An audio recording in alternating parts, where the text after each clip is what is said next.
Wacana pemerintah Kota Makassar untuk mengurangi jumlah personel non-ASN di lingkup pemerintah Kota Makassar mulai berhembus. Ini dilakukan Pemkot dengan dalih efisiensi. Gemuknya personel non-ASN yang dinamakan Laskar Pelangi dianggap akan membebani Pemkot, apalagi personel Pelangi selama ini dianggap tidak produktif bekerja dan bisa saja terancam dipecat. Pengamat pemerintahan Universitas Hasanuddin Ali Almunarto menilai langkah tersebut sudah tepat yang dilakukan oleh Wali Kota Makassar.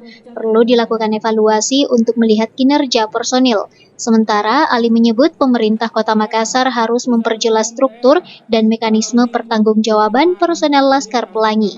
Rencana pemerintah Kota Makassar untuk menertibkan Laskar Pelangi yang malas, saya rasa itu adalah rencana yang bagus gitu, dengan melakukan evaluasi, dengan melihat kinerja personilnya, tapi juga saya rasa lebih penting juga melihat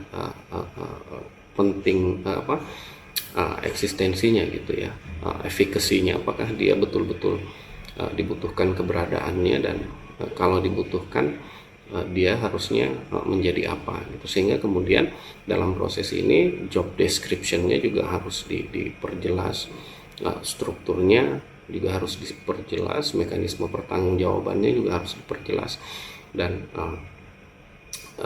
segala sesuatu terkait manajemennya harus diperjelas gitu ya.